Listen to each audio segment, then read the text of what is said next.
Hello dear student, आपका subject geography, आप class 12 के विद्यार्थी है। आप चाहते हैं कि मेरा ज्योग्राफी में 70 में 70 आ जाए, तो इस क्लास को आपको पूरी तरह से एंड तक करनी चाहिए। जैसे कि आपको पता है कि आप लोग का फरवरी से यानी 5 फरवरी को आपका ज्योग्राफी का पेपर होना, आपके पास बहुत कम टाइम रह गया है। आप चाहते हैं कि हम इस कम टाइम पे हम बेहतर अंक मेरा कैसे आ जाए, तो डियर आपको पूरी तरह से इस क्लास को एंड तक करनी चाहिए, क्योंकि इसमें जितने सारे क्वेश्चन ये आपको यानी प्रोवाइड करेंगे, ये सभी के ना मोस्ट गैस क्वेश्चन है। आप लोग को यहीं से आपके पेपर में बहुत सारे प्रश्न आपको हुबहू देखने को मिलेंगे। इसलिए कोई भी बच्चे क्लास को स्किप नहीं करेंगे। जो भी बच्चे आप लोग नए आ रहे, चैनल को सबसे पहले आप लोग सब्सक्राइब कर लें एंड साथ साथ में अपने अपने फ्रेंड्स के ग्रुप वगैरह जहां भी है, हर जगह आप लोग जबरदस्त तरीके से शेयर कर देंगे। तो डियर आप लोग का ज्योग्राफी का पेपर को हम लोग जो है पूरी तरह से कलेक्ट किए हैं, है ना। तो चलिए डियर हम लोग स्टार्ट करते हैं। पाड़े के अंकलेश्वर जो है किस खनिज का क्षेत्र है। देखिए सबसे पहले हम लोग अंकलेश्वर की बात करेंगे। तो अंकलेश्वर कौन सा राज्य में? तो अंकलेश्वर जो है गुजरात में स्थित है। कहां पे स्थित है? ये गुजरात में स्थित है। अब इसके बारे में बात करें तो ये किस खनिज के लिए जो है ना ये प्रसिद्ध है? तो ये जो हम लोग जानते हैं कि पेट्रोलियम के लिए, है ना। ये किसके लिए प्रसिद्ध है? पेट्रोलियम के लिए प्रसिद्ध है। और इसका आंसर आपका क्या हो जाएंगे? पेट्रोलियम। आपने सही आंसर दिया, ठीक है।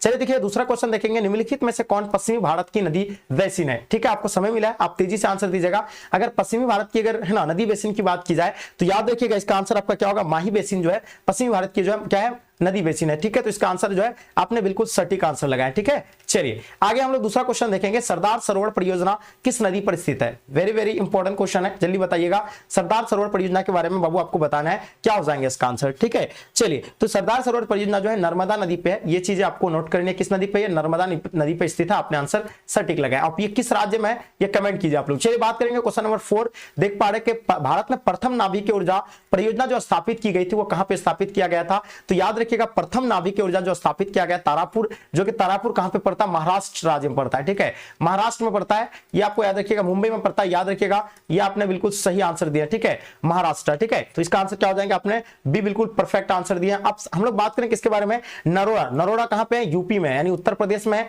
अब बात करेंगे केगा के बारे में। तो केगा आपको बताना कर्नाटका में है, ठीक है बाबू। चलिए आगे देखिए क्वेश्चन कहता है किस पर्वतीय पर है ना किस पर्वत पर ऊंटी पर्यटक केंद्र अवस्थित है? ये आपको बतानी किस है ना किस पर्वत पर ऊंटी पर्यटक केंद्र अवस्थित है बाबू, इनके बारे में बताइए। तो याद रखिएगा अगर बात करेंगे पर्वतीय है ना पर्वत पर ऊंटी केंद्र की अगर बात करेंगे तो याद रखिएगा वो आपका क्या हो जाएगा? नीलगिरी, है ना। आपने आंसर क्या दिया? नीलगिरी। अगर आपने आंसर लगाया तो बिल्कुल आपने सही दे पा रहे, यानी नीलगिरी इसका आंसर करेक्ट होगा, ठीक है। क्वेश्चन देखिए, क्वेश्चन कहता है तूतीकोरिन, है ना। तूतीकोरिन पतन स्थित कहां पे है? वेरी वेरी इंपॉर्टेंट क्वेश्चन है। ये बताइए तूतीकोरिन पतन जो स्थित है केरला में, कर्नाटका, तमिलनाडु या आंध्र प्रदेश में हो जाएंगे? तो याद रखिएगा इसका आंसर क्या हो जाएंगे? तमिलनाडु। तूतीकोरिन जो कहां पे स्थित है? तमिलनाडु में स्थित है। ये चीजें आप लोग नोट कर लीजिए। यह कहां पे है? तमिलनाडु में, ठीक है। चलिए डियर आप नेक्स्ट क्वेश्चन देखेंगे। क्वेश्चन देख पा रहे हैं 7 नंबर क्वेश्चन जो कि आपके स्क्रीन पे है। क्वेश्चन कहता है कि निम्नलिखित में से कौन नगर जो समुद्र तट पर स्थित नहीं है? एकदम बहुत लड्डू वाला प्रश्न है जो कि आप लोग देख पा रहे हैं। हम लोग जानते हैं कोचिच जो कि आपको याद रखना है, यह समुद्र है ना उड़ीसा राज्य में। कोचिच कहां पे है? उड़ीसा। और ये जो किसका समुद्र तट पर स्थित है? अब बात करेंगे आगरा के बारे में। तो आगरा कोई समुद्र तट पर स्थित नहीं है, ये आपको याद रखना यमुना नदी के तट पर स्थित है ना, यमुना नदी के तट पर स्थित है। ये चीज आप लोग नोट कर लीजिएगा। इसका आंसर क्या हो जाएंगे आपका, यानी है ना ऑप्शन बी बिल्कुल परफेक्ट है। विशाखापट्टनम जो आप लोग जानते हैं, है ना, ये आपका कहां पे? आंध्र प्रदेश में। ये भी क्या है? समुद्र तट पर है। कांडला भी क्या है ना, ये भी जो है समुद्र तट पर है। लेकिन यहां आपसे क्या क्या है? इनमें से कौन नहीं है?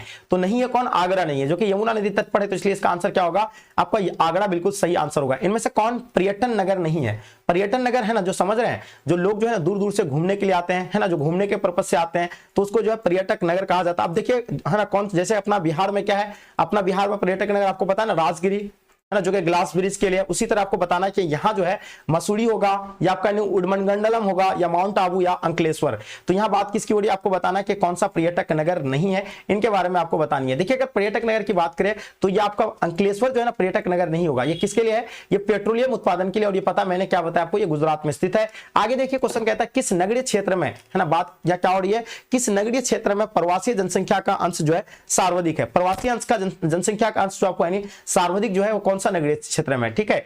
तो याद रखिएगा ये जो होगा आपका यानी मुंबई हो जाएंगे, ठीक है। अगर आपने मुंबई आंसर लगा रहे तो बाबू इसका आंसर सही आंसर है मुंबई, बिल्कुल परफेक्ट आंसर। क्वेश्चन देखिए, क्वेश्चन कहता है किस राज्य में साक्षरता दर सबसे अधिक है? आपसे क्या पूछा गया? साक्षरता दर जो सबसे अधिक है वो कौन सा राज्य में? 2011 की जनगणना के अनुसार अगर बात की जाए तो भारत में सबसे ज्यादा साक्षरता दर वाला राज्य कौन सा है ना? केरल है, जहां पे 90+ जो है ना क्या है ना साक्षरता दर है। कहां का? केरल का। और सबसे कम अगर पूछे जाएंगे तो सबसे कम आपका कहां पे हो जाएगा? बिहार हो जाएगा। सबसे कम कहां होगा? सबसे कम याद रखिएगा सबसे कम आपका बिहार हो जाएंगे। ये चीज आप लोग नोट कर लीजिएगा, ठीक है। और सबसे अधिक कहां पे? केरल में। आपने आंसर क्या दिया बाबू? तो याद रखिए केरल इसका आंसर सही हो जाएंगे। क्वेश्चन देखिएगा तमिलनाडु में कौन सा भाषाई परिवार जो है प्रमुख है? ये चीज आपको बताना वेरी वेरी इंपॉर्टेंट क्वेश्चन है। है, ठीक है। अगर तमिलनाडु भाषाई परिवार की बात करें तो ये आंसर क्या हो जाएगा आपका, चलिए तो बिल्कुल याद होना चाहिए आपको, ये आपका दरवीर जो है बिल्कुल सही है, दरवीर आपने आंसर बिल्कुल करेक्ट लगा रहा है, यानी तमिलनाडु भाषाई परिवार जो है क्या है वो दरवीर है, ठीक है, दरवीर, ये चीजें आप लोग नोट कर लीजिएगा अच्छे से। क्वेश्चन देखेगा इनमें से किस राज्य की जनसंख्या सबसे अधिक है, तो बताना आपको किस राज्य की जनसंख्या सबसे अधिक है, ये चीज आपको बताना। अगर हम लोग बात करेंगे सबसे अधिक जनसंख्या की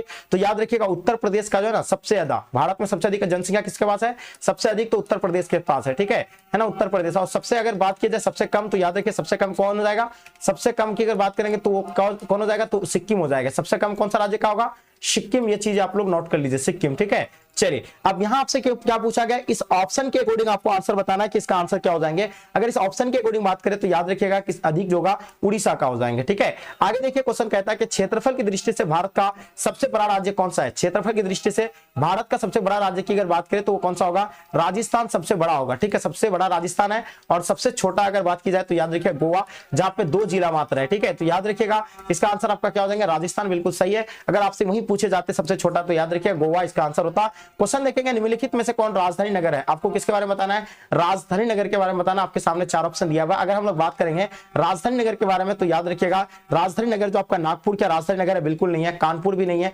गोरखपुर भी नहीं है ना, रायपुर ये जो आपका यानी क्या हो जाएगा, राजधानी नगर है। तो आपने क्या लगाया, बिल्कुल रायपुर सही आंसर दिए, ठीक है। तो याद रखिए क्या हो जाएगा आंसर, रायपुर, बिल्कुल परफेक्ट है। अब बात किसकी हो रही है, मेगानगर की जनसंख्या कितनी होती है ना, मेगानगर के बारे में आप लोग को बताना, मेगानगर की जनसंख्या जो है ये कितनी होती है, तो याद रखिएगा 50 लाख से अधिक होती है। मेगानगर की जनसंख्या कितना होती है, 50 लाख से अधिक होती है, ये चीजें आप लोग नोट कर लीजिएगा, ठीक है ना। और देखिएगा इसका आंसर आपने क्या दिया, मेगानगर की जनसंख्या कितना होती है, 50 लाख से अधिक होती है, ये चीजें आपने सही बताया। भारत के 4 महानगरों को जोड़ने वाली सड़क जो आपका यानी कौन सा होगा, भारत में 4 जो महानगरों को जोड़ने वाली जो सड़क है उस सड़क का नाम क्या है, स्वर्णिम चतुर्भुज मार्ग, है ना, ये चीजें आप लोग नोट कर लीजिए, ठीक है जी। तो यह आंसर क्या हो जाएंगे, स्वर्णिम चतुर्भुज मार्ग, ये चीजें आपने सही दी है, ठीक है। आगे देखिए क्वेश्चन कहता है जो अम्ल वर्षा है ना, जो अम्ल वर्षा होती है ये किसके कारण होती है, ये चीज आपको बतानी है। अम्ल वर्षा के बारे में आप लोग को बताना है। हम लोग जानते हैं कि जो अम्ल वर्षा होती है किसके लिए होता है, ये वायु प्रदूषण से जो है अम्ल वर्षा होती है, ठीक है। तो इसका आंसर क्या हो जाएंगे, वायु प्रदूषण, है ना, बिल्कुल सही दिए हैं। अब देखिए क्वेश्चन कहता है 18 नंबर क्वेश्चन क्या है इसमें कि इंटरनेट पर किस देश का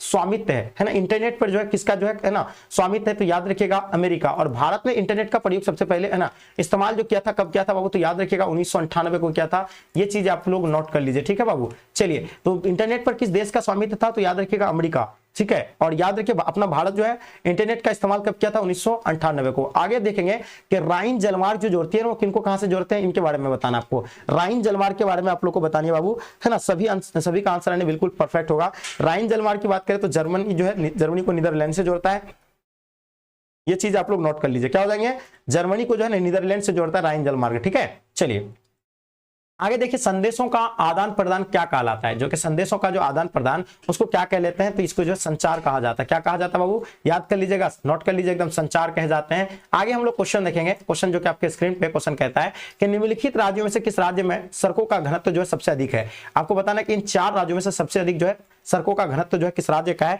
ये आपको बतानी है। तो याद रखिएगा वो आपका केरल हो जाएंगे, ये चीज आप लोग नोट कर लीजिए, केरल आपने आंसर सटीक दिया। क्वेश्चन देखेंगे किस नगर में रेल गाड़ी जो है जमीन के अंदर से चलती है, तो बताइए कौन सा जो है ना नगर में जो है रेल जो है जमीन के अंदर से चलती है ना। चलिए तो देखिए याद रखिएगा ये जो आपका यानी कोलकाता, ठीक है, कोलकाता आपने आंसर क्या दिया, सही दिए हैं, ठीक है। जबकि अभी मेट्रो तो बहुत जगह आ गया, मेट्रो बहुत जगह तो आपका क्या जमीन के अंदर से ही चलता है, जैसे कि दिल्ली में भी है, मुंबई में भी है, ठीक है। आगे देखेंगे क्वेश्चन कहता है पिन कोड जो 6 से शुरू होता है और ये पत्र कहां भेजा जाएगा। अगर पिन कोड 6 से शुरू होगा तो ये पत्र जो है ना कहां भेजी जाएगी, तो याद रखिएगा ये आपको ध्यान रखना, ये आंध्र प्रदेश भेजा जाएंगे। कहां पे भेजा जाएंगे, तो याद रखिएगा ये आंध्र प्रदेश हो जाएगा, है ना, साउथ का राज्य है ना, जो कि आंध्र प्रदेश भेजा जाएगा। इसका आंसर आपने क्या दिया, आंध्र प्रदेश, बिल्कुल सही है। आगे हम लोग क्वेश्चन देखेंगे, क्वेश्चन देखिएगा, क्वेश्चन नेक्स्ट क्वेश्चन देख पा रहे हैं, भारत में प्रमुख पत्तों की संख्या बताइए। Very very important question. अगर बात करें भारत में प्रमुख जो है पत्तों की संख्या है, यहाँ पत्तों की नहीं होगा, पत्तों होगा, ठीक है। तो याद रखिएगा पत्तों की जो संख्या है वो कितनी है, ठीक है, 5 है, 12 है, 27 है, 186 है। 24 नंबर क्वेश्चन, ये चीज का आप लोग को अच्छे से आंसर देना है। तो याद रखिएगा 12 आपने आंसर क्या दिया है, बिल्कुल 12 आप सभी का आंसर सही आंसर है। क्वेश्चन देखेंगे मोहाली, जो मोहाली सॉफ्टवेयर तकनीकी पार्क जो है ये कहां पे स्थित है, मोहाली सॉफ्टवेयर तकनीकी पार्क के बारे में आपको बतानी है 25 नंबर क्वेश्चन का। तो याद रखिए मोहाली सॉफ्टवेयर तकनीकी पार्क जो आपका कहां होगा, चंडीगढ़ आपने आंसर क्या दिया, बिल्कुल सही है, चंडीगढ़ आपका आंसर बिल्कुल करेक्ट आ रहा है। ठीक है बाबू, चलिए आगे देखिए क्वेश्चन कहता है कि सोलापुर जो है किस उद्योग के लिए जानी जाती है, जो कि हम लोग जानते हैं सोलापुर के बारे में आपको बताना है, ये किस उद्योग के लिए जानी जाती है, तो ये सूती वस्त्र के लिए सोलापुर जो है जाने जाते हैं, ये चीज आप लोग अच्छे से नोट कर लीजिएगा। ठीक है, सोलापुर किस उद्योग के लिए जाना जाता है, तो सूती वस्त्र के लिए जाने जाते हैं, ये चीज आप लोग अच्छे से नोट कर लीजिएगा। आगे देखिए क्वेश्चन कहता है सूती कपड़ा उद्योग में सबसे अधिक जो है उन्नत राज्य कौन सा है, तो सूती कपड़ा के मामले में जो है सबसे अधिक उन्नत जो है करता है कौन सा राज्य करता है, तो याद रखिएगा महाराष्ट्र हो जाएगा, गुजरात हो जाएगा, लेकिन यहाँ आपका महाराष्ट्र दिया हुआ है, तो इसका आंसर क्या हो जाएगा बाबू, याद है महाराष्ट्र ही होगा। ठीक है, सबसे अधिक जो है उत्पन्न करता है। ठीक है, चलिए आगे देखिए क्वेश्चन कहता है कि इनमें से कौन कोयला क्षेत्र जो महानदी घाटी में स्थित है, कोयला क्षेत्र के बारे में बताना है, इसमें से जो महानदी की घाटी में जो कौन सा होगा, तालचर है ना, कोरबा या बांदा, सिंगरौली, तो ठीक है ये आप बताइए क्या हो जाएंगे। ठीक है बाबू, चलिए तो इसका आंसर की अगर बात करें तो कोरबा, कोरबा जो है ना, कोरबा कोयला क्षेत्र जो है महानदी घाटी में होता है, ये चीजें आप लोग जो है अच्छे से नोट कर लीजिएगा। ठीक है बाबू, चलिए आगे देखिए नेक्स्ट क्वेश्चन देखेंगे, रत्नागिरी की बात किसकी हो रही है, रत्नागिरी की बात हो रही है, किसकी बात हो रही है, रत्नागिरी किस राज्य की खनिज क्षेत्र है, तो बताइएगा रत्नागिरी आंध्र प्रदेश हो जाएंगे, उड़ीसा, गोवा, महाराष्ट्र हो जाएंगे। ठीक है, चलिए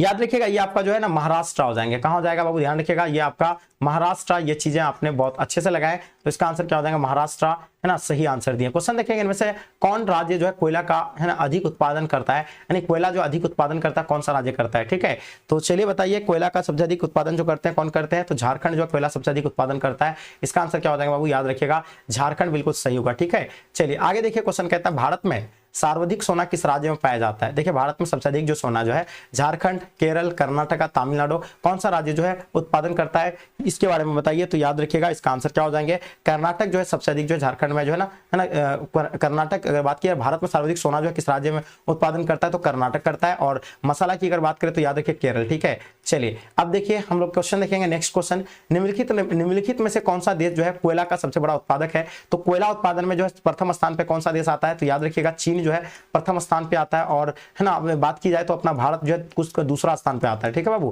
तो ये भी चीजें आप लोग नोट कर लीजिए। ठीक है, तो इसका आंसर क्या हो जाएंगे आपका, यानी चीन हो जाएंगे। ठीक है बाबू, चलिए आगे देखिए क्वेश्चन कहता है कि रावभाटा परमाणु ऊर्जा संयंत्र किस राज्य में स्थित है, यहाँ बात किसकी हो रही है, रावभाटा परमाणु ऊर्जा की बात हो रही है, तो बताइएगा राजस्थान हो जाएंगे, कर्नाटक, उत्तर प्रदेश, आंध्र प्रदेश हो जाएंगे। तो रावभाटा परमाणु ऊर्जा संयंत्र की अगर बात करेंगे तो ये क्या हो जाएंगे, इसका आंसर फास्ट लगाइएगा। चलिए बहुत बढ़िया है ना, तो याद रखिएगा राजस्थान आपने सही आंसर दिए, तो रावभाटा परमाणु ऊर्जा संयंत्र किस राज्य में, राजस्थान में, इसका आंसर आपने सही दिए। अब बात करेंगे किसका, दुर्ग लौह अयस्क उत्पादक क्षेत्र है ना, किसकी बात हो रही है, दुर्ग लौह अयस्क उत्पादक क्षेत्र की बात करेंगे हम लोग, तो ये का झारखंड में है, उड़ीसा में है, उत्तर मध्य प्रदेश या छत्तीसगढ़ हो जाएंगे। ठीक है बाबू, चलिए बिल्कुल देखिए आप लोग क्या बता रहे हैं, अगर बात करें दुर्ग लोह अयस्क, एक तो होता है दुर्गापुर, एक क्या होता है दुर्गापुर, आप लोग जानते हैं दुर्गापुर की अगर बात करेंगे तो ये कहां पे, वेस्ट बंगाल में, कहां पे बाबू, वेस्ट बंगाल में। अगर बात करेंगे दुर्ग लोह अयस्क क्षेत्र की अगर बात करेंगे तो ये आपका छत्तीसगढ़, आपने आंसर क्या दिए, सटीक आंसर दिए। क्वेश्चन देखेंगे है ना, डिटर्जेंट इनमें से किस वर्ग में आता है, बताइए डिटर्जेंट के बारे में बताना आपको, ये खनिज तेल क्या जाता है,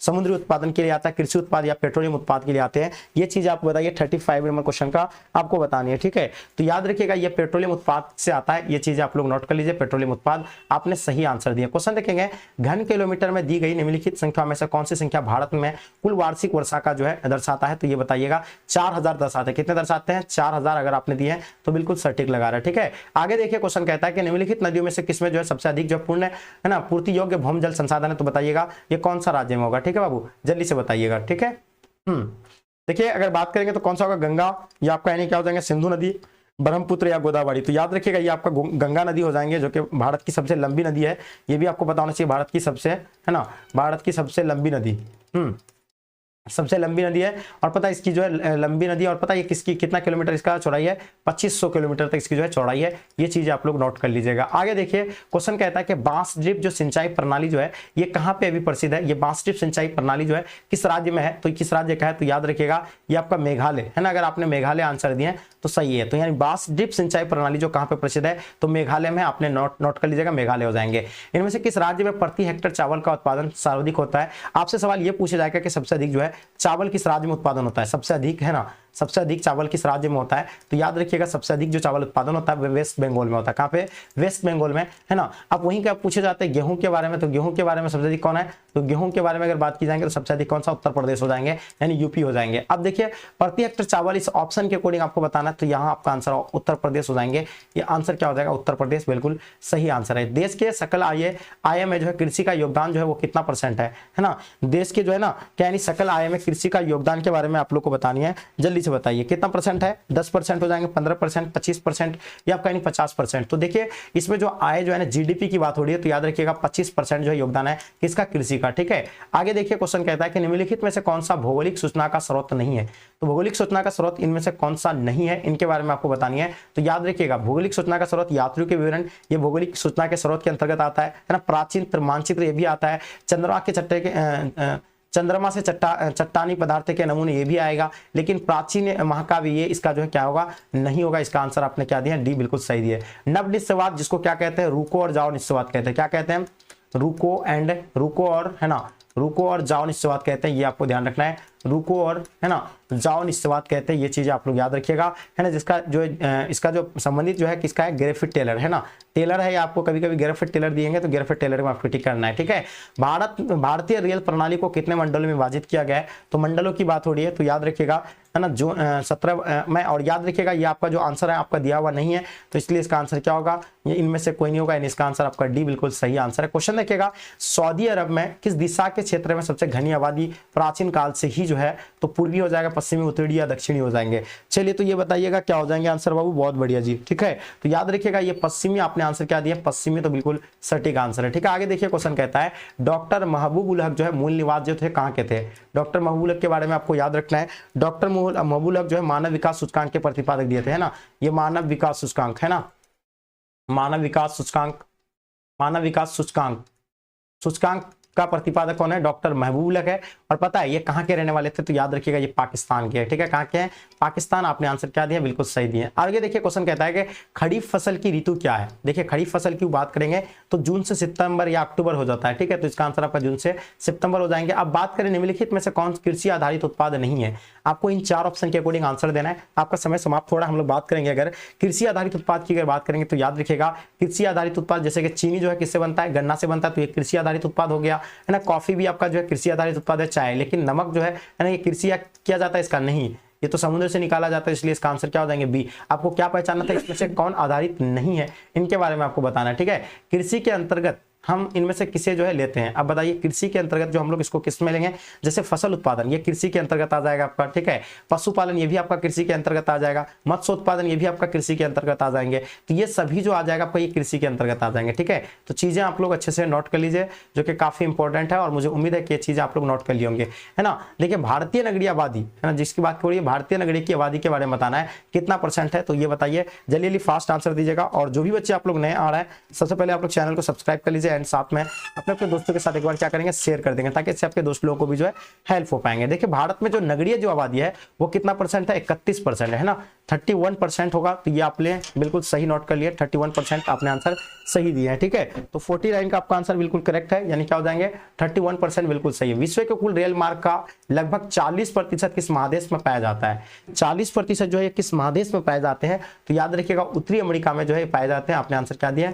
उत्तरी अमेरिका, बिल्कुल सही दिए हैं। रेशम मार्ग को जो है ना, रोम को जो है किस देश से जोड़ता है? तो याद रखिएगा रेशम मार्ग रोम को जो है किस देश से जोड़ते हैं? तो याद रखिएगा ये आपका चीन हो जाएंगे, भारत से आपका श्रीलंका, या इनमें से कोई नहीं। फास्ट आंसर लगाइए बाबू, इसका आंसर क्या हो जाएंगे? तो अगर इसकी अगर बात करेंगे तो याद रखिएगा चीन से हो जाएंगे। इसका आंसर क्या आपका? यानी चीन बिल्कुल सटीक आंसर है। आगे देखिए जो गेट के बारे में हम लोग बात करेंगे, गेट का गठन कब किया गया था? जो कि हम लोग जानते हैं गेट का स्थापना, है ना, ये 1948 को हुआ था, और ये बाद में किस में परिवर्तित कर दिया गया था? WTO में, यानी वर्ल्ड ट्रेड ऑर्गेनाइजेशन में, जिसका स्थापना 1995 को हुआ है, ठीक है। चलिए आगे देखिए क्वेश्चन देखेंगे क्या कहता है। किस वर्ष जो है गेट को जो विश्व व्यापार, है ना, विश्व व्यापार संगठन यानी WTO में रूपांतरित कर दिया गया था? जो मैंने बताया आपको 1995 में। आपने आंसर क्या दिया? बिल्कुल सही आंसर दिया, ठीक है बाबू। तो इसका आंसर क्या हो जाएंगे? 1995, इसका आंसर आपने सटीक दिया। क्वेश्चन देखिए, क्वेश्चन कहता है कि सड़क की जो तिराही पर किस आकार की बस्ती विकसित हुई है? तो बताइए सड़क की जो तिहाई पर जो है किस आकार की बस्ती विकसित हुई है? तो याद रखिएगा वो वाई आकार का, ठीक है। तो वाई आकार का जो है आपने आंसर क्या दिया? बिल्कुल सही लगाए, वाई आकार। अब देखिए क्वेश्चन कहता है जहां मार्ग 2 मार्ग आकर तीसरी मार्ग मिलती है, वहां किस प्रकार की बस्ती विकसित होती है, तो वहां भी आपका क्या होगा, वाई आकार का ही होगा। क्या हो जाएंगे आपका, वाई आकार आपने सही दिए, ठीक है, तो ये अपने बिल्कुल नोट कर लीजिएगा, यहाँ भी क्या होगा, वाई आकार हो जाएंगे, चीजें नोट कर लीजिए, वाई आकार हो जाएंगे। आगे देखिए कैनबरा, जो कि कैनबरा हम लोग जानते हैं किस देश में स्थित है, तो कैनबरा की अगर बात करें तो ये ऑस्ट्रेलिया का राजधानी कैनबरा हो जाएंगे, ठीक है।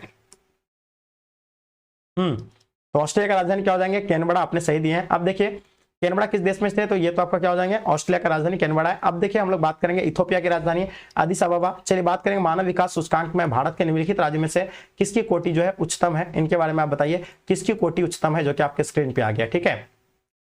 देखिए अगर मानव विकास सूचकांक पर देशों की अगर बात करें वर्ल्ड में, विश्व में अगर बात करें, विश्व में कौन सा देश आता है, तो याद रखिएगा विश्व में अगर बात करेंगे तो वो नॉर्वे आएगा, है ना, नॉर्वे आता है प्रथम स्थान पे, ये चीज आप लोगों को पता है। अगर हम लोग बात करें किस कोटि का उच्चतम है, तो याद रखिएगा वो आपका कौन सा हो जाएंगे, केरल, है ना, अपना भारत में कौन सा राज्य का है, केरल का है, ठीक है, तो आपने केरल आंसर बिल्कुल सही दिया। निम्नलिखित देशों में से जो है ना किसका लिंगानुपात विश्व में जो सर्वाधिक है, तो लिंगानुपात की अगर बात करें तो लाटविया, आपने आंसर क्या दिया बाबू, सटीक दिए, जो लाटविया का है ना लिंगानुपात सर्वाधिक है। आगे देखिए गेहूं की खेती के लिए आदर्श तापमान, है ना, गेहूं की खेती के लिए जो आदर्श तापमान होनी चाहिए वो कितना मतलब कितना से कितना डिग्री सेल्सियस होनी चाहिए गेहूं की खेती के लिए, जो कि गेहूं की खेती किसमें आता है, शुष्क कृषि के अंतर्गत आता है ना, शुष्क कृषि के अंतर्गत आता है, ये तो आप सभी को पता ही है। और उसमें है ना 10 डिग्री सेल्सियस से लेकर 20 डिग्री सेल्सियस तक ही चाहिए, ये चीजें आप लोग नोट कर लिए। अगर आपने ऑप्शन बी दिए तो आपका आंसर सही आंसर है, ठीक है। आगे देखिए क्वेश्चन कहता है जो चावल धान की खेती जो संबंधित है ना वो किससे है ना, चावल धान की खेती की बात हो रही है, तो याद रखिएगा वो रोपण कृषि के अंतर्गत आएगा, नहीं आएगा, इसमें तो क्या आएगा, चाय आ जाएगा, कॉफी आ जाएगा, है ना, गन्ना आ जाएगा,